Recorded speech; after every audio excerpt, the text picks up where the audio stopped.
सैयदना अबू ज़र रज़ी अल्लाह अन्हो से मरवी है, वो कहते हैं मैं रसूल अल्लाह सल्लल्लाहु अलैहि वसल्लम के पास आया, लेकिन आप सल्लल्लाहु अलैहि वसल्लम सफ़ेद कपड़ा ओढ़कर सोए हुए थे।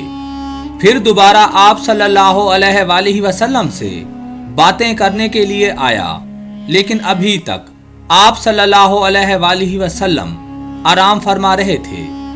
इसके बाद जब मैं आया तो आप सल्लल्लाहु अलैहि वसल्लम बेदार हो चुके थे। बस मैं आप सल्लल्लाहु अलैहि वसल्लम के पास आकर बैठ गया।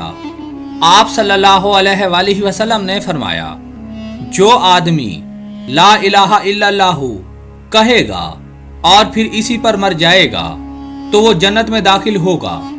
मैंने कहा, अगरचा इसने जिना और चोरी की हो। आप सल्लल्लाहु अलैहि वसल्लम ने फरमाया, अगरचा इसने जिना और चोरी की हो। मैंने दूसरी बार फिर कहा, अगरचा इसने जिना और चोरी की हो।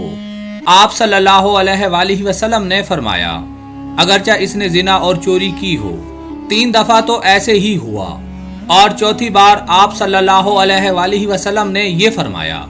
अबू ज़र का नाक खाक आलूद होने के साथ साथ ये सुनकर सैयदना अबू ज़र रज़ी अल्लाह अन्हो वहां से अजार को घसीटते और ये कहते हुए निकल पड़े, अगरचा अबू ज़र का नाक खाक आलूद हो जाए।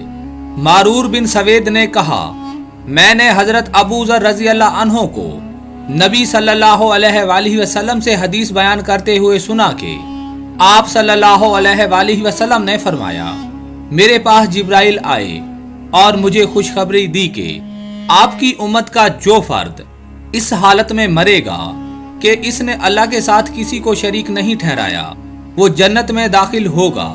मैं अबू ज़र ने कहा, चाहे इसने जिना किया हो और चोरी की हो। आप सल्लल्लाहु अलैहि वसल्लम ने फरमाया, अगरचा इसने जिना किया हो और चोरी की हो। हजूर ने फरमाया, अल्लाह उस शख्स के चेहरे को तरोताज़ा रखे जिसने मेरे से कोई हदीस सुनी, फिर जैसे सुनी वैसे उसे आगे पहुंचा दिया।